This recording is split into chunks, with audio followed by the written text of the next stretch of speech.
Ben. Can I get any word at all? Yeah, Austin, your word is licorice. Licorice. Yeah. Thank you, licorice. The red one tastes good, and the black one tastes bad. I don't like the flavor of anise. It's the worst one I've ever had. The red one tastes good, and to me, the black one tastes fine. And everyone acts like black licorice is so bad, they can get behind me. The red one tastes bad, and the black one also tastes bad. I've never liked licorice, and I don't understand why it's so popular. My one wish is that we could all agree on licorice. My one wish is that the three of us could agree on licorice. Well, here is something that tastes fine. It's a Twizzler or a red vine. It tastes like strawberries, and that goes down nice. And I don't like licorice that looks like it's spelled licorice. See, I like Twizzlers, but the old kinds. The new ones with the pull away, I don't like them. And if you gotta give me one of those, I'll eat it, but I'll be a little sad. When I sit down for a candy eating session, I don't want flavors from the Great Depression. There was a time before, way long ago, before things tasted good. But now we know how candy tastes whenever it should. My one wish is that we could all agree on licorice. My one wish is that we could all agree on licorice. My one wish is that we could all agree on licorice. My one wish is we could all agree on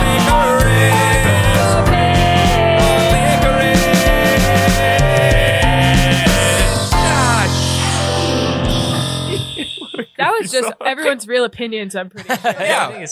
Those pull-away ones are the best. There was no improv there. They're all bad, and they all come from a time before we knew I will what candy say, was supposed to taste I like. fuck with a good and plenty. Those are good. Yeah. If you're going to give me black licorice, at least cover it in sugar. Sam, you're leaning on the mic like you have something to say. No, well, I just don't like those, but I respect that opinion. Yeah. Hey, Lily, what podcast is this? Oh, hey, everybody. Welcome to Food Opinions, the musical. This is Charm Scene. You're tuning in. This is Charm Scene, if you didn't hear that. We are the most charmingest pod in all the scene, and we've got a lot of charming people in this room. I, for one, am sitting across from the beautifully sweet Austin Packard. Aw, and I'm sitting across from the greatly depressed Lily Ludwig. Keeping it nice and spicy on the keys is Sam Scheidler. Hi, everybody. And that the pull away king himself, it's Chris Ditton, everybody. I'm sorry, Chris, I couldn't think of anything. Oh, and we are both so lucky to be sitting at the table with a wonderful guest, who's a dear friend. We've known him forever. He is a comedian. He's a podcaster himself. Yeah, that podcast, you might have heard him on a podcast called Bite Size, which we've both been on. You may have heard both of you on that one as well. You may have also seen us performing with us in a little show called Riff, or you may see him even now in an improvised musical called Blank at the Revival. It's the one, the only, it's Ben Hebert. Hello, Austin and Lily. He's ready to go. Oh, this Thank guy you, Sam. is Nice. Little song and dance band Ben Hebert. How are you, Ben? Thank you so Good. much for joining us. Yeah, thank you for having me. How are we doing today? I'm doing great. I've saved this to tell you on the Uh-huh. podcast, but so Spotify Wrapped came out this Yes. month. I listened to 4 podcasts this year. Uh-huh. Charm Scene was number 4. Number 1 was Bite Size. Hell yeah. Oh, hell yeah. It's a good podcast. Thank you so much. I was just about to say, this is bizarre. For me, I'm used to hosting my own show. I have not been a guest on a podcast in a while. Yeah. So when you two started talking to me, I shifted into host mode and was like, how are you doing? Welcome to my home. This is my podcast now. But no, I'm your guest. I'm going to be a good guest. I'm going to answer questions instead of asking Hey, them. if you want to host, that's fine with We me. can sit back. I may accidentally mutiny on this show. I promise it's not intentional. I just don't know how else to be. If we end talking about Twilight, then you know things have gone wrong. Well, I want to say the whole vibe of this podcast is like taking funny people that we trust to do their own thing and letting them do their own thing. Great. So if this ends up being a Twilight retrospective, then we did our job. What an episode. Not. I mean, for the record, I don't want this to sound like I'm saying anything bad about podcasts. This is something that other people have talked to me about. Yeah. I host a podcast, for those of you who do not know, called Bite Sized, where I watch the movie Twilight one scene at a time with a new guest every week. It's very silly. It's very fun. You can find it wherever you get podcasts. And I've had other people with other shows be like, yeah, come on my show. We can talk about Twilight. And I say to them, thank you. However, I'm going to be talking talking about Twilight. I'm watching the movies one scene at a time. Yeah. I'm most of the way through the first movie. I'm going to be talking about Twilight on podcast for about 7 years. I live in constant fear that I will run out of things to say about Twilight. You'll just be the Twilight guy. I will save that for my own show. Yeah. And I will talk about other things here so I don't burn through material. Well, we've kind I'm of so broken. scared. We've broken your system here too, because Yeah. you have mentioned. We were talking about this earlier. You've mentioned that you only have your friends on the podcast if they if your friends with That's- podcasts. You'll only bring them on. Only sort of true. Oh, have you lied to misunderstood us? my system that Okay. I myself broke. I had Yeah. a system for a while that if I had friends who were hosts of a podcast, I would have one of them on Oh. and then not the other one until I got to be on their show. Oh. And I've since broken that because literally every one of my friends with the podcast that I brought on the show didn't have me on their show. I see. So this is now a secret call Also, out. you had us both on your podcast before we started Charm Scene. Right. Yeah, so technically it doesn't apply. All right. But anyway, if we're not going to talk about Twilight, we've asked you to bring in a story Yeah, about your time yeah. as a comedian, performer, whatever. So why don't you hit us with it? Yeah, this was a tough question because I've been performing for a very long time. Yeah. I really I thought about going back deep into my childhood when I was the drummer for the All Stars Youth Banjo Band, America's. It has since been retired. It was America's premier 40-piece, essentially orchestra of entirely 4-string jazz banjos, not 5-string bluegrass banjos. And a drum, apparently. And a drummer, guitar player, bass, and piano. We called ourselves the back row because we sat in the back because we had to be near the outlets. That's true. That was a fascinating. This is before extension cords existed. Well, yeah, basically. Yeah. And we played in a lot of weird places that were never intended to support bands. But this will be something similar, performing in a weird place where you were never meant to perform. But my first regular paid gig as a comedian, I did a short form improv show in the downtown Houston Public Library. Oh. And if you know anything about Houston, you know that is a terrible, terrible place for an improv show. For starters, we were not in like a theater where they host talks or like a conference room where you can close the doors. We were just like in the stacks. They would like move some shelves, set up some risers. The origin of this is someone at the downtown public library, the main branch, wanted to host a comedy night at the library to get more people in. Uh-huh. Sure, that's great. Classic place for loudness. Right. Yeah, everyone loves rolling up at the library and being so forced. they entertainment. reached out to Station Theater, shout out to Station, where I got my start doing improv in Houston. And they said, hey, we'll pay you. Will you sort of run this for us? And here's what we want. Just sort of do it. And so we would host an open mic. And viewers on the social media can see my air quotes though. And then we would do like an hour of short form at 6 p.m. on a Thursday. Oh. Here's the thing about Houston, specifically about downtown Houston. Uh-huh. It is all business buildings. There is like no residential, no nightlife. It is all business. So at 5 o'clock on Thursday, everyone leaves. And so we were essentially in an empty library on some choir risers doing short form improv for people. They just sort of gathered whatever chairs and couches they had in the library and set them up in this area with like 6 chairs across going back like 60, 70 feet. And you Wow. two know audiences. They don't like to sit up front. No. So it would be a bunch of improvisers who happened to be free on a Thursday doing improv for whatever 2 or 3 people happen to be Oh my meandering God. through Oh, the that's so library painful. Yeah. about 70 feet away. And they are not there for you. They are not there for us. No. They did not know. Occasionally there would be, because they wanted to market this as an open mic, Yeah. like a stand-up open mic. And for some reason, they reached out to an improv theater. I don't know why. That wasn't my decision. It was a bad one. But To all of our parents, we do stand up. They just tell people that we do comedy's stand-up. comedy. How's Yeah. your stand-up going? And I'm like, it's great. But, Thanks for like- asking. Zero actual comedians, like no one from the actual Houston stand-up scene was coming to this open mic. It was people clearly who like searched on Facebook open mic comedy and found this and was like, okay, I'll try it. So it would just be like 20, 30 minutes of terrible stand-up with no microphone. Uh-huh. And then we would do an improv show for 4 people way over there. Oh my God. I'm like physically in pain right now. It's so That's rough. awful. It Yeah. was hard. I think I got paid $10 a show, which was the most I'd ever made from comedy. At You that did this point, more so I than was loving once? it. Oh, I did this monthly for like Honey. over a year. Wow. Yeah, we hosted one year around Christmas time. So probably exactly 8 years ago, we hosted a stand-up competition, and there were prizes based on judge votes. And guess who the judges were? We were the judges because we were comedy professionals. And 3 of us sat there on these what looked like an American Idol table, because we were sort of sitting that distance from each other, facing the stage about 30 feet back instead of the full 70, with a massive pile of snacks in front of us, too big for 3 people to eat during this show. And just sort of watching people do stand up and just sort of giving them feedback when they were done, despite the fact that none of us for stand-ups there. I don't remember who won the adult. I think they got $100, but there was an adult division and a children's division. And there were no, at the start of show, there were 0 entrants for the children's division. Right. But there was a man there with his 2 children who was clearly leaving the library and heard this and was like, oh, what's going on? And we stopped mid-show to explain what was going on because no one cared. Yeah. And we explained, oh yeah, there's a children. Those 3 people were half your audience. And this man did the math. He realized he had 2 daughters. There were prizes for first and second place in the children's division. So he just had them each go up on stage, tell one joke, and then go away. And the next one came up and did the same thing, and he walked out of that with $150. Oh my And one of his kids was like 6 or 7 years old, was genuinely actually really funny. And he would roll in once a month, get his $150 from the library. No, we did that one time. Yeah. That was not profitable for the library, I don't think. And that little girl, Amy Schumer. That's right. That's how she got her start. Yeah, it's worth mentioning. You're I'm so 75. You're so old, Yeah. Ben. You're so old. Wow. All right. Well, He was the worst. That's incredible. Here's what we're gonna do now. Okay.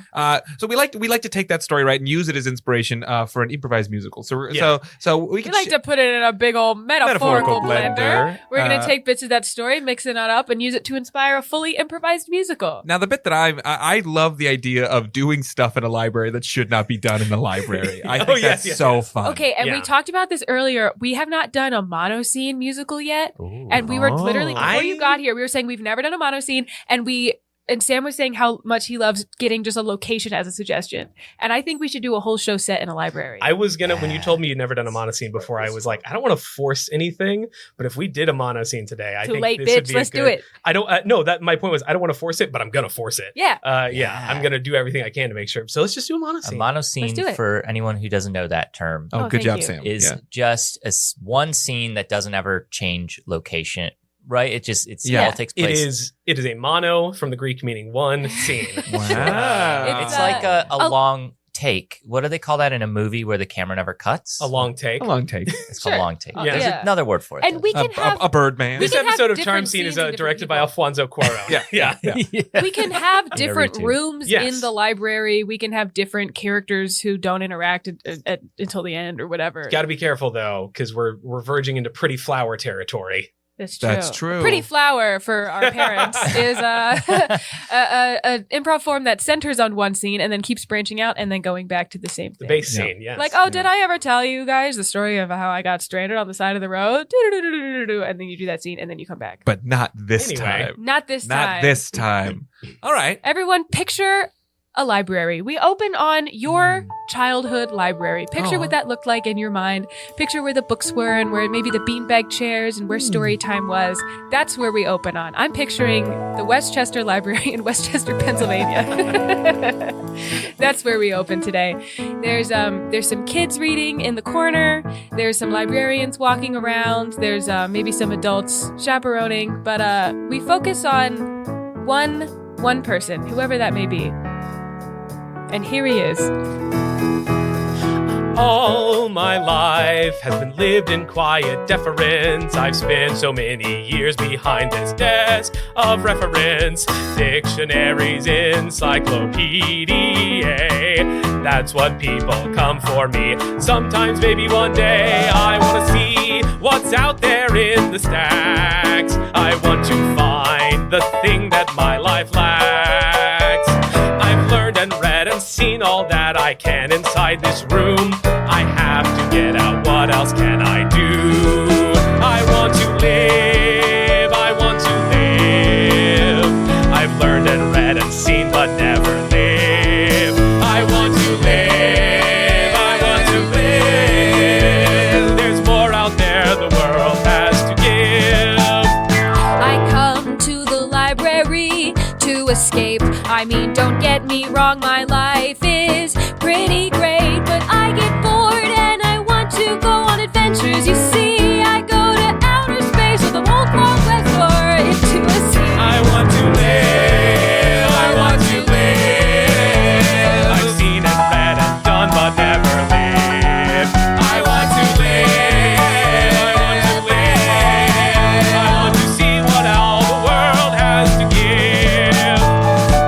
house does not have a computer, but this place has a computer, and I want to go on the computer after school. My mom thinks that I'm reading, but I'm actually succeeding at playing Oregon Trail on this computer. I want to live, I want to live. I've read and seen and heard, but never truly ever lived. I want to live, I want to live. I want to go and see all that the big beautiful world out there has got to I want to live. Shh, everybody, shh. Excuse me, sir. Yeah. Excuse me. I was trying to get on the computer there, but it's prompting some sort of admin login. Is that you? No, I only have boring things back here, like binders full of old magazines. You can't. You don't. It was a really bad day at school, and I was hoping to get my saved file of Oregon Trail. I'm so sorry, but I'm not allowed to leave behind this desk, no matter where my heart yearns. Is there someone you could call? The police, maybe? Do you I don't live know. back there? Yeah. You can't see, but I'm shackled to this desk. So, I'm weighed down by out-of-date, obsolete dictionaries that don't have words like on fleek in them anymore.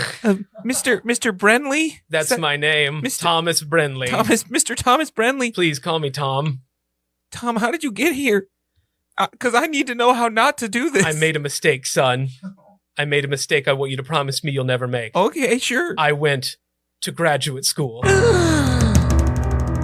Graduate school? After college, I found myself lost and adrift with nothing to do. I'd lived my entire life in some sort of school system, kindergarten, elementary, junior high, high school, college, and then I was alone, an adult out there in the world with nothing to do. And I thought, what if I could just go back? And so I applied to graduate school and got my master's degree in library science. No! A noble profession, a noble pursuit.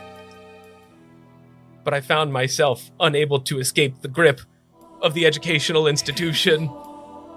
And instead of being one of those cool medical research librarians, I'm here at a reference desk.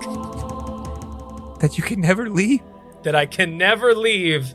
Wow, I thought that 6th grade was hard. You've scared me, sir. I'm sorry, I didn't intend to. Tell me, Yes. your life thus far sounds a bit like the Oregon Trail. I want to help you, son, I really do. So I'm going to do everything I can. I'm going to page my manager. Mary to reference. Mary to the reference desk. Hello, it might take me a minute to climb down the stairs. You can keep talking while I do that. I just wanted to get on the computer. I know, son. That's all I want, too. Now I've been shown how terrible the world outside of 6th grade can be. You may think it's bad out there, but it's actually worse in here. Oh, we have so many stairs. Get back. Get where you can. Leave. I have to stay here. My mom picks me up at 5. Drop out of school if you must. What? Okay. I'm in 6th Break grade. the cycle, You young can't man. tell me this. You can't do Thomas. this to me. Thomas, what are you telling this boy? What do you need your save file for the Oregon I Trail? can't you log me into the computer? It's still an admin mode. I need you to log Of into course. guest mode. Of course. Beep boop, beep boop, beep boop. Thank you. All done. Goodbye. I remember going on the Oregon Trail for real. Really? Mary? What was it Yup. like? Oh, I'll tell you all about it. Well, picture this. Uh-huh. I don't want to tell a story that's gonna drag on, but picture you're in a covered wagon and you are going to a brand new home. You got your mom and your dad and your little brother and one little trunk because you can't bring any other, or else you'd be out on your own on the Oregon Trail. There's no room to fail on the Oregon Trail. There's no room to fail. I dreamed one day I would work in a library, cause I was sick of having dysentery and I didn't want to shit myself to death. So I drank lots of water, and I became my father's daughter, and now I'll work here until my final breath on the Oregon Trail. It pays to be hale on the Oregon Trail. It pays to be hale. And if you don't know what that means, it means healthy. Look it up in the dictionary, you'll feel wealthy. I love to be surrounded by these books. It was a very dangerous path, full of all of the elements' wrath. And now my life is beautiful, just take a look on the Oregon Trail. Every day I would wail on the Oregon Trail. Every day I would wail. I long for a life of luxury, being surrounded by books and technology. And now I am happy at last. No more Oregon Trail. No more Oregon Trail. Because there's no room to fail on the Oregon Trail. Gee, I didn't know I was going to be I'm learning so much today at the library. Mary, that sounds incredible. It was. It sounds dangerous and perilous and fraught and exciting and real. Well, yes, but emphasis on the real part. I mean, it seems all exciting in retrospect, but really it was a terrible time. Well, Tom, that sounds like exactly what you want, though. Sounds like exactly what you want too, young boy. We want to go on the Oregon Trail together. And you've been on the Oregon Trail, Mary. What if you took us to Oregon right now? Is this We happen to be in Council Bluffs, Iowa right now, right where the Oregon Trail starts. My mom's going to be here at 5. Mary's your mom now. Well, Whoa. I don't know about you guys, but I'm committed to stay in the library the whole time. Mary. Because I work here and no other reason. Mary. Little boy. Yeah. I believe this is our destiny. And I know you want to stay with your mother and you want to stay with your library. Don't you dare manifest a destiny for me. My mom's not Good even here. But I want you to think about coming with me. You don't have to make a choice right now. What if the Oregon Trail were It was here? not inside us the whole time. No, what it's if a it- real what if it trail was here? that actually goes to Oregon. What if it was here and we found it in the stack so that when I was here, when my mom gets here at 5, I've spent too much time in the stacks. I want to get out. I want to see things, not just words on pages. I want to breathe air. You know, life's not so good out there for any of us. I want to feel. I want to bleed. I want to kiss. Not me. No, not you or you. 6th grade. You can Gee. Theoretical. Thomas, you can feel, bleed, and kiss inside of a library. Also, what is your name? I don't want to call you little boy. That's Little boy. patronizing. I'm Mike. I'm a 6th grader. Mike. Mike, I feel weird giving you my last name. Don't worry about it. I'm That's not trying to good. dox you. we're strangers. The Privacy Act and all that. That applies to libraries. You know, Are you coming with you me? two or act not? like your lives are so hard. Yeah. You ever been left at a library for the 3 hours after school waiting for your mom to get off work? That would have been the best 3 hours of my day. I wish I was only here for 3 hours. It's the only part of my day that I look forward to. Because the rest of my life sucks. Sad sack of shit. I'm sorry to hear that, little boy. You can't call children sacks of Look, shit. we're past sorry, it. did you hear This that? man's trying to take me on a train. I want to break rules, Mary. Okay, well, kidnapping a child is too rule-breaking. What are you going for to do me. about it? I'm sorry. This boy was about to sing This something. man's gonna kidnap me. No. I wake up in the morning with nobody there. My dad left when I was so small, my mother was unaware. I make myself a bologna sandwich and put it in my bag. I catch the school bus to school, but my rest of the day is sad. 'Cause nobody cares about Mike the 6th grader. Nobody cares about this kid at all. I said nobody cares about Mike the 6th grader. 'Cause the whole world was built make this sixth grader feel so small. I got no friends in the lunchroom. I sit alone at my table. And I dream of a world where I could run around a fable. I write mystery, science fiction, fantasy novels in my wide rule notebook. But I'm just so shy that no one will ever look. Life's not there for Mike the sixth grader. When nobody cares about this little boy at all. Life's not fair, not for Mike the sixth grader. 'Cause I got no dad to go out and throw the ball. So I come to this library. It's the only friend you see. And I get on that computer there and I experience fantasy. Oh, I've been on the Oregon Trail too, 'cause that's the only thing that I can do. Until my mom picks me up and she drops me off at home. Life's not fair, not for Mike the sixth grader.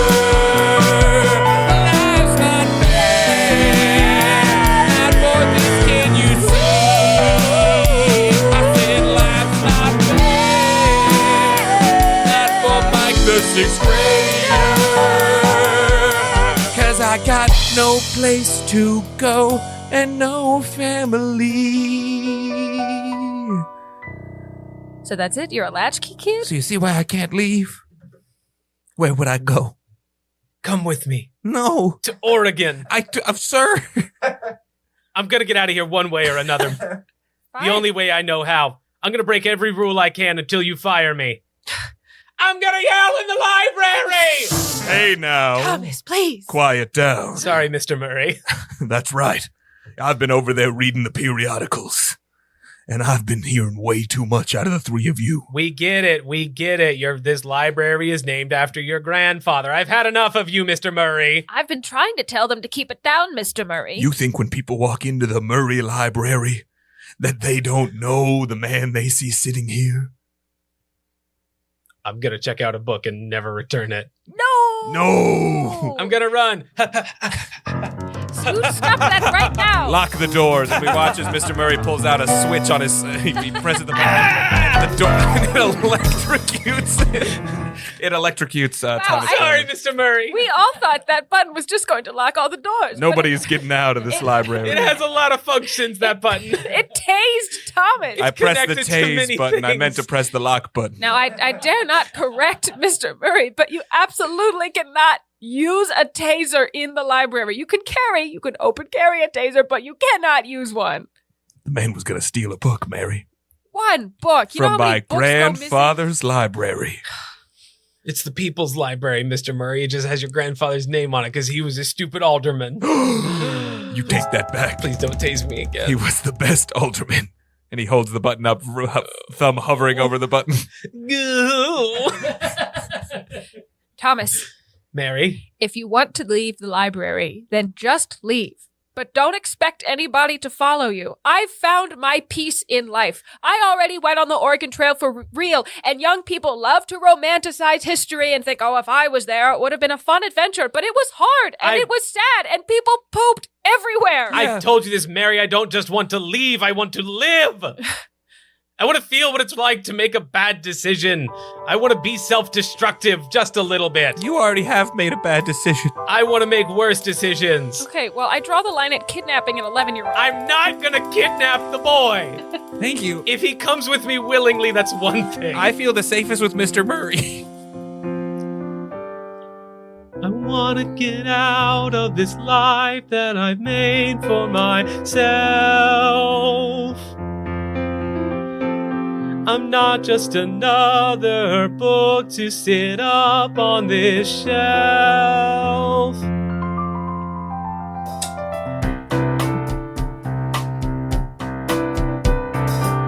There's more to this world than I can see.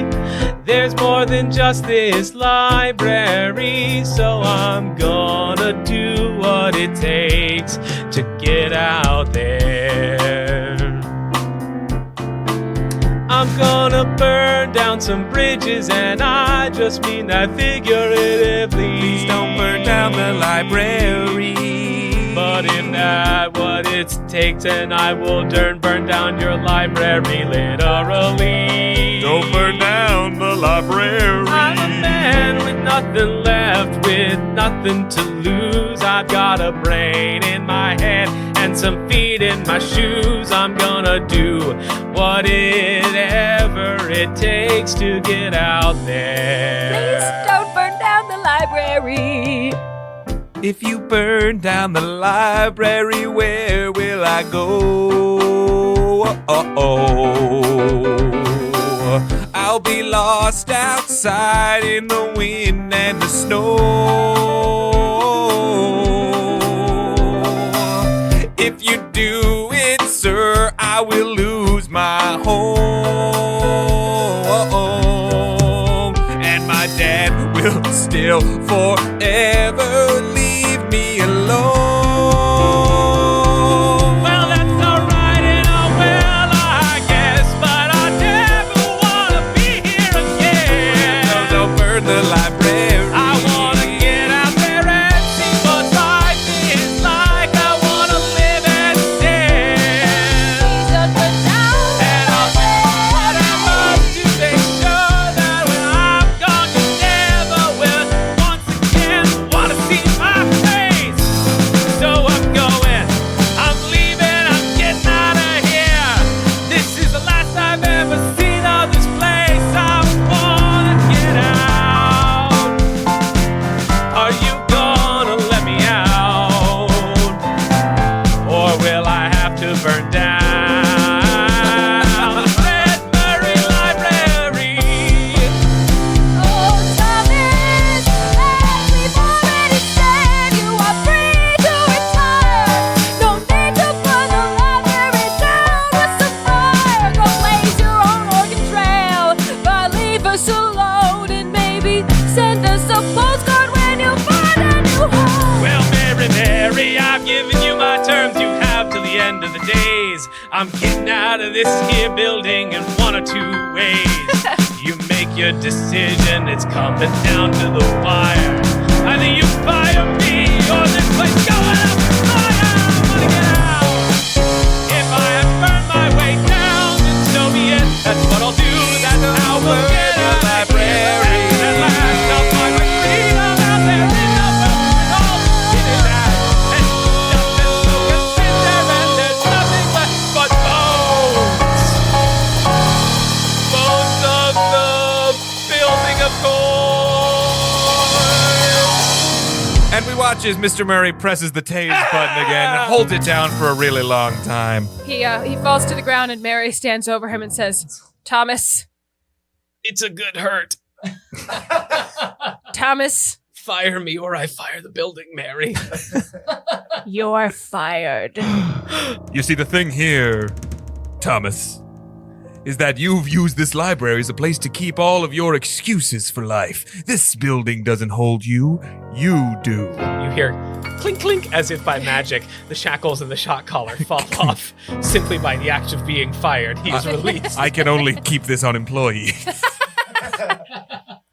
We don't Well- have HR. You can go all you want, Thomas, but no, you were never really held here. You held yourself here, and I bet just at the moment you're out there in the parking lot, you'll find somewhere else to hold yourself. I'm going to prove you wrong, Mr. Murray. I'm never going to be tied down to one location again. I'm going to ride the rails. I'm going to go out on the Oregon Trail. Boy, are you coming with me? No, my mom will be here in like 2 hours. That is your decision, and I respect it. But if you change your mind, you know where to find me. I don't like you. I'll be wherever the winds are. You're a weird man. I'll be with the setting sun. Wherever the winds are. Ask the birds; they'll tell you my home address. I'm not gonna ask. It's them. everywhere. I don't. That scares me. Look, Mike, you It's know good how to- we have an open policy in this library and people from all walks of life can come in? Yeah. Sometimes that means a guy will come in off the street yelling. Did you do a background check on this guy? Well, anyone can also be an employee. That's the other part of That's the a deal. problem. Look, the library was my escape, and I try to open up to as many people as I can, but sometimes they don't want to be here, and that's all right. That's the thing, Mary. Sometimes your escape, someone else is trying to escape from. I recall telling you could leave about 3 separate times. And I'm going, You're trust still me. here. The doors are unlocked, and you're unshackled, and yet you still speechologize to us. I'm making my way. I'm closer to the exit than I was before I started this sentence. He has not moved at all. He's still a little shaky from the electric shock. Tasing. Yeah. Well, if you're going to go, why don't you take a few books? I'm not sure if they have any in Oregon. Okay. That's probably sensible. And you don't have to return them. Think of it as a gift from the library. I hope you make it, sir. I hope you don't fall into this pattern again, where it seems you've put yourself your whole life. You're mighty wise for a little boy, Nobody made you His go to name is grad Mike. school. I understand now what it means to be a man from seeing you fail so spectacularly. What the hell? And in that way, I'm sort of a father to you. No, no, you are not. And I'm very uncomfortable with Fine this. then. I'll go. But not because you told me to, because I'm doing it of my own volition. Good. Oh, good. I hope he sings another song about how he's leaving for real But this time. first, I saw. I'm going to take some of those books you offered me and some others because this is my choice. And I got to collect my stuff from my locker. So it may take a minute, but I'm still going to be here, but I'll be going eventually. Look, I'd rather let him take 4 books and magazines than have him burn everything to the ground. I you know? guess we'll just have to buy new ones. I'm Cost going to take benefits. both of these copies of Angels and Demons. That's fine. Everyone's kind of over that book. Dan Brown's kind of out now. Take the Colleen Hoover while you're at it. No one wants the Colleen Hoover. No, no one does. Well, Mary, Thomas. Mr. Murray, Yeah. boy, Sorry. I have allergies. I've cherished the 13 months I've worked at this library. Have you? Yes. Up until the last 45 minutes, you've been one of the best employees I've ever had. Wait, this was new? Yeah, I snapped. You had a mental break, sir. Yeah, that's what sort of the whole last 40 minutes has been about. I lived a life of quiet desperation until I couldn't stand it anymore. But now I'm gone. And he really does go. And we see him walk out of the library and the camera follows him. And it's a sort of montage as the camera sees him walking sideways and the scenery changes behind him as he walks. And first he's sitting on a train. He gets onto a train and the train chugs along. And then the seasons change and summer becomes fall. And we see him walking through a cornfield with a little bindle bag across his back. Yeah. And then there's he's walking across the snowy mountain range, the wind blowing in his face, but he's trucking on. Crunch, crunch, crunch. Then it's spring again, and he's there's flower petals falling down, and he catches one in his hand and looks at it pensively.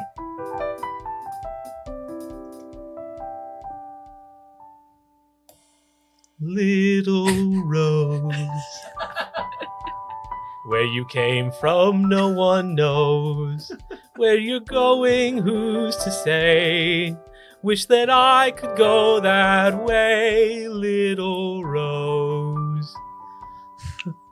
You follow where the wind blows, Flutters but away in the I'm wind. not you. I've learned what I must do. I'll take these books from inside my bindle and line them up here in this empty field. I'll put stuff into their proper sections, and some nice patrons this should yield. I'm going to rebuild the library, the last place I felt safe. I have to go back, but I can't. This is the bed I've made. I'm going to rebuild the library, the place that I call home. And my first customer will be this little lawn gnome. wish Mary and the boy were here to see what I have done. I've learned that if you do it right, the library can be fun. But I'm not in a rush, I'm on my own time, there's no hurry. And I'll never let in that dickhole, old man Mr. Murray. And Mary and the boy do end up hearing his story, because as he starts the first library in Oregon, Thomas writes a book about how it came to be. And that book gets published, and it ends up in libraries all over the place. Even Westchester Public Library, that was renamed the Murray Library. People all around the world, inspired by his actions, go out and start little libraries of their own. Little boxes they put in front of their houses where you can leave old textbooks you don't need anymore. Mike takes some plywood from the wood shop and he builds his own little library, and it's a little thrown together, a little ramshackle, but it stands in his front yard. Tom spends his entire life in that library in the field, and as he lays dying among the books, his thoughts go back to Mary and the boy. And instead of singing, I want to live, because they have all lived fully now, they all sing, I want to die. I've had enough of stupid life. I want to die. That's what I thought. I was gonna say, I want to give. Oh, that works better. I want to give. I want to I've had a beautiful life to live, and now I give. And I want to grow into someone that I do not yet know. I want to grow till I don't hurt anymore. I want to grow.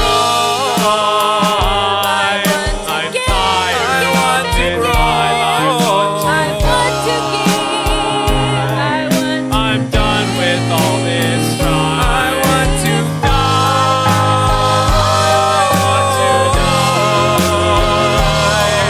I'm done with everything that is.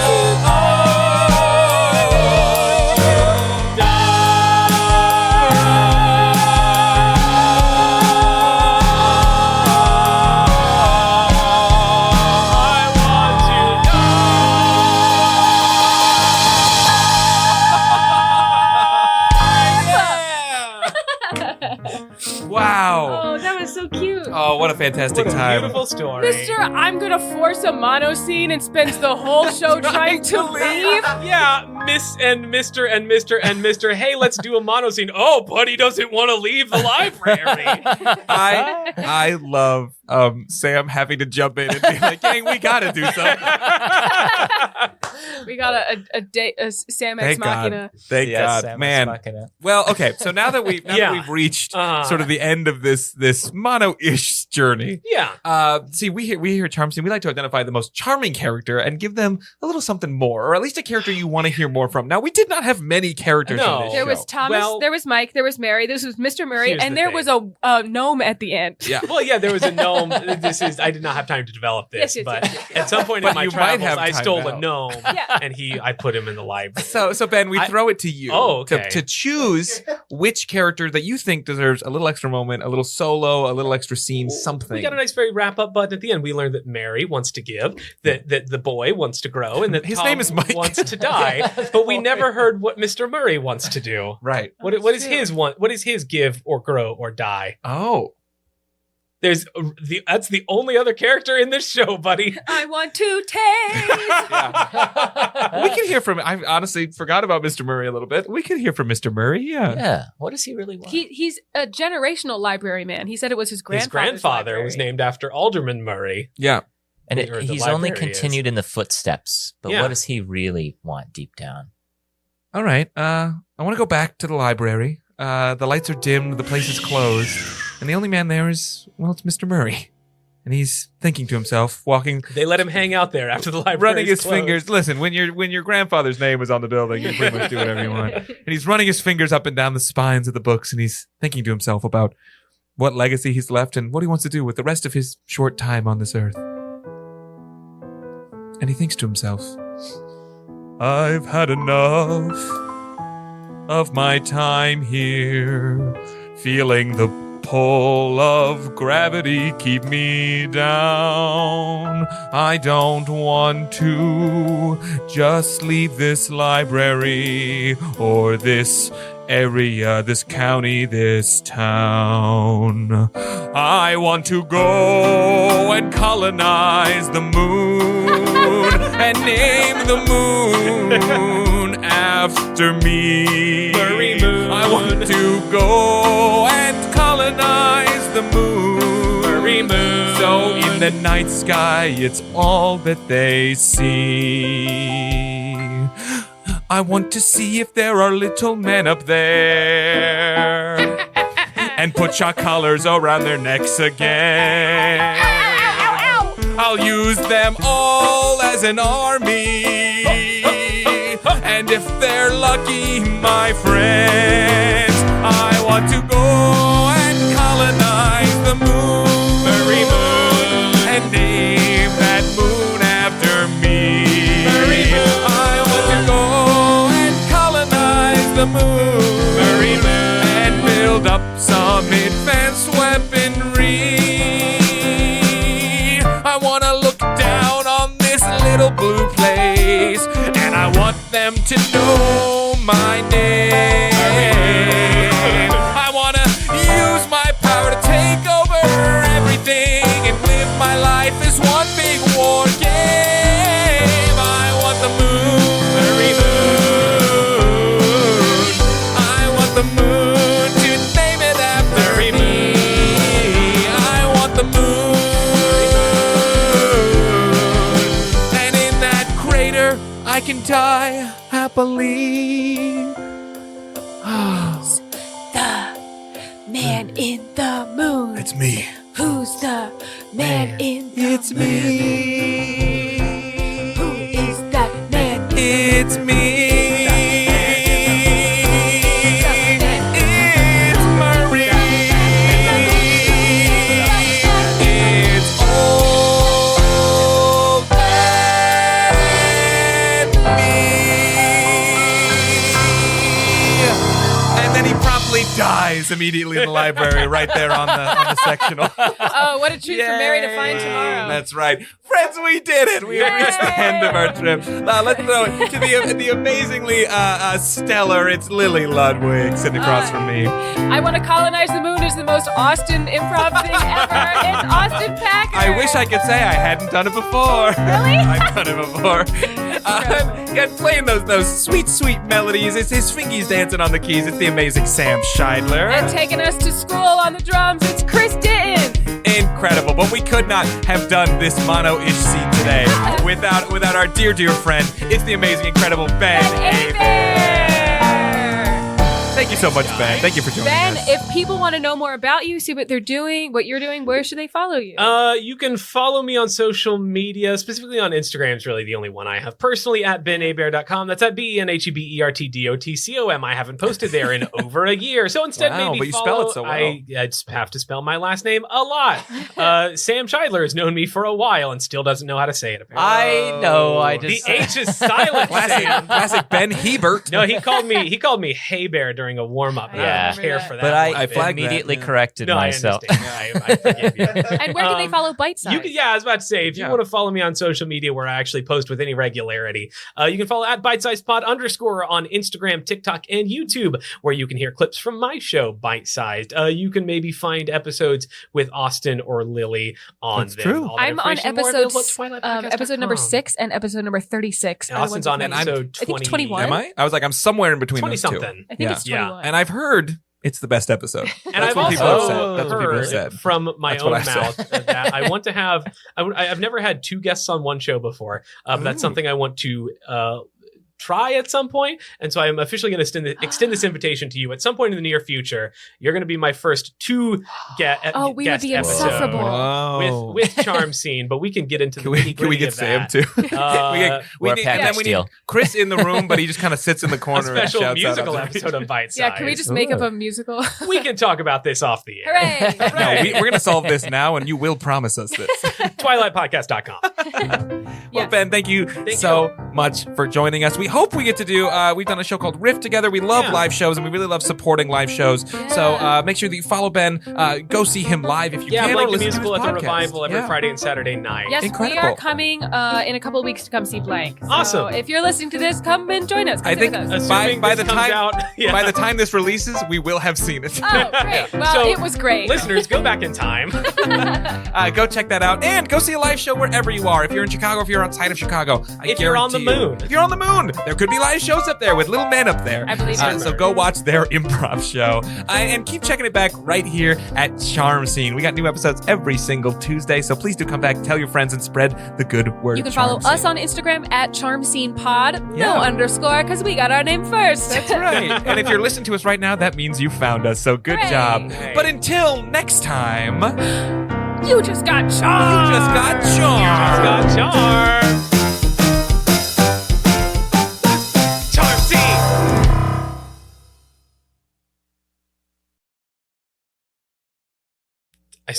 Is there a cat in here? Yes. Hold on, we gotta let the cat Pause. out. He's screaming. you put your headphones on the keys. If we leave this in, hey listeners, Sam's cat is screaming at the door, so he's letting him out, and he rested his headphones on the keys. And now Austin and Ben are also doing a bit. Put the cat outside.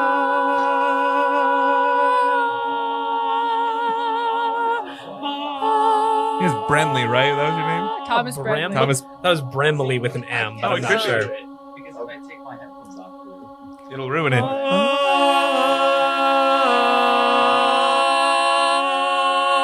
It sounds heavenly. oh yeah, It's really good. It's really Okay, good. we'll edit this out, yeah, we maybe. will edit this. Okay. All right, where are we picking it up from?